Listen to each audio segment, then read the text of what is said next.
Hey everyone, Internet PCS book reader here. Today I want to talk about One for My Enemy by Olivia Blake. Olivia Blake is the author of one of my favorite books this year, Alone with You in the Ether. Even as someone who usually don't enjoy romance all that much because they're so full of cliches that makes it hard for me to enjoy them, Alone with You in the Ether stands out so much with how beautifully it is written and how good the character writings are. The author has also written the Atlas trilogy, which I haven't even started yet, so I had no idea how good or bad they are.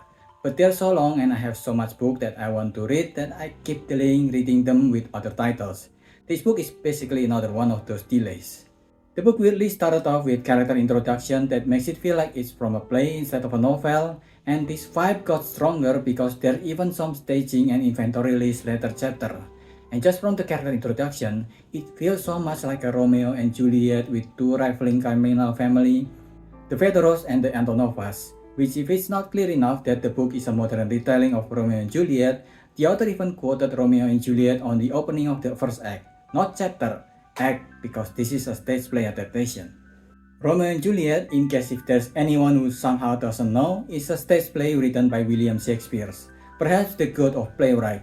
It is hard to recommend his work as a book, not just because the English used in them is old enough English like die and thou, while our current English now has skibidi and Rizzler, but also because they are a stage play. Their script that is supposed to be used as lines on stage is not a book that can be easily enjoyed as novel since it's not intended to be a novel. So an adaptation of it to novel format is usually interesting. The book starts with two stores that have two very different vibes.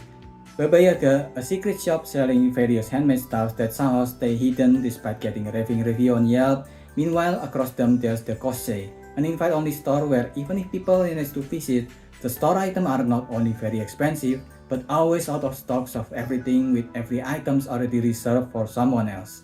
So they didn't have the best review online. The Kosei belonging to the Fedorov family have three sons, Dimitri, Roman, and Lev.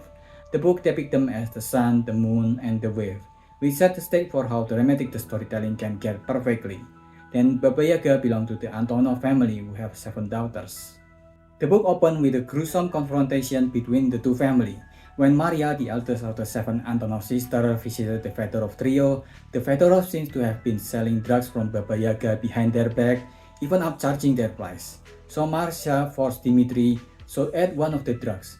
All of Baba Yaga drugs have been magically imbued by her family to punish the witches that ate them if the drug was sold without paying her family. Dimitri was left bloodied in the hand of his brother who are desperate to keep him alive, proving their betrayal. Yes, magic is involved in this retelling of Romeo and Juliet, Russian folklore magic to be exact. And it seems that the public is unaware that magic exists because when Sasha, the youngest of the sisters, met Marcia the next day, she at first refused to let Marcia cast a spell on her to make her warmer. Unlike Marcia, who took the family job as the elder sister, Sasha preferred to also have a life outside of magic. That's why Sasha goes to college. She wants to finish her study at college even if she had to go to a bar for a project group, despite not liking alcohol and the group project having Eric, the college douchebag. Meanwhile, Dimitri was left in a coma after the incident, not willing to just take it despite their oldest brother death.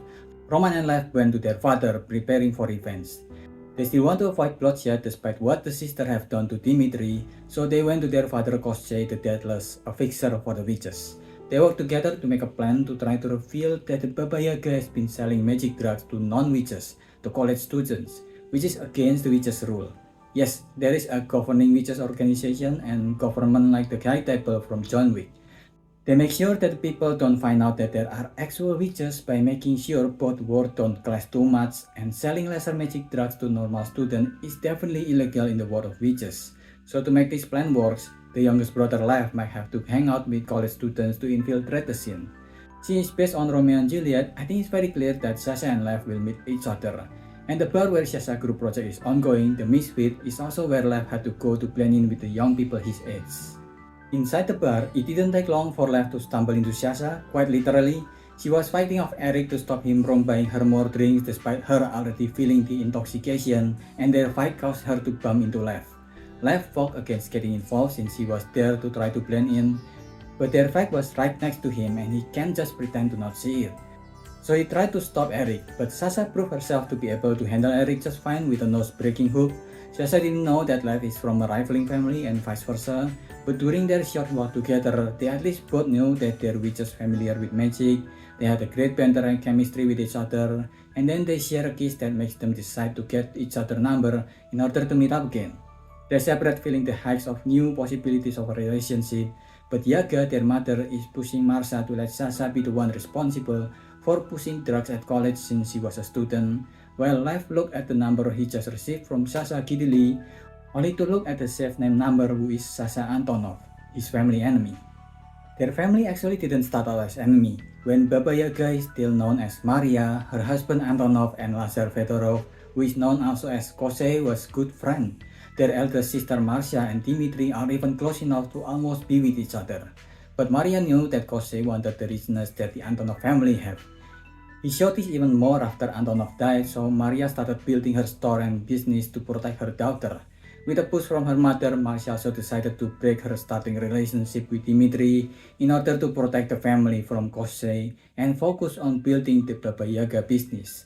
To make it grow big enough by being the best magic drug seller to overshadow Kosei business as a middleman, so he cannot touch them that easily. They eventually form an unhealthy rivalry, and every sons and daughters at the end has to be involved with the family business. Sasha took the offer to meet the drug buyer at her college, while Roman forced Lev to pursue the romance with Sasha just to get more information from their family. But the youngest of each family had their own plan for their lives too. Lev complained with Sasha that he's Lev Fedorov, which Sasha doesn't care, so they were supposed to finally build their budding romance then and there. Unfortunately, Marcia went alone to help Dimitri. She sneaks into the Fedorov family, which resulted in her death in the hand of Roman. It's always the middle child who had the insecure victim complex who ruins everything for the family. Roman has been making a string of mistakes because of his insecurities, trying to be the person who managed to hurt the Yaga's witches in order to make his father proud. To prove that he is as worthy as a heir as his older brother, he's also the one who has been selling Baba Yaga's drug behind them, and because of his mistake, Marcia is now dead, and Lev and Sasha know that any hope there was for them is now gone, because it is sure to be blood for blood now. The Baba Yaga family finally made a plan to go against Kosei and his sons, with Sasha spearheading everything, but even worse than Romeo and Juliet, more people died during the process of this never-ending revenge from their parent ego. The story at first seems to forget about all the other sisters besides Marcia and Sasha. They just disappear from the story even while the eldest daughter of the story, who have taken care of them since she was a child, is dead. Thankfully, it's not because the author forget about them. Most of the time anyway. There's the twins, Katya and Irka, who can see and speak with the dead, granting them their wishes. There's Lena, who can read the future and the path needed for that future. And then there's Gaia, whose power is basically a magic pool that recharges people near her. And together with Baba Yaga, they made a plan to avoid a tragic end. Also, it's not just an adaptation of Romeo and Juliet. Part of the story came from a Russian folktale, The Death of Kosei the Deathless, where a lot of the characters' name in the story comes from. In the folklore, the main character is Ivan the Fool, who released a powerful evil wizard, Kosei the Deathless, despite his wife's warrior princess advice not to open the dungeon at their home.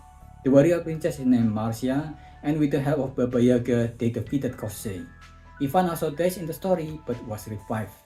And just like Ivan, some characters does get revived in the story in order to take down Kosei the Deathless, but remember that on Romeo and Juliet, Kosei is not the only parents who failed their children, and Romeo and Juliet is a tragedy where people only realize their mistake once it is too late.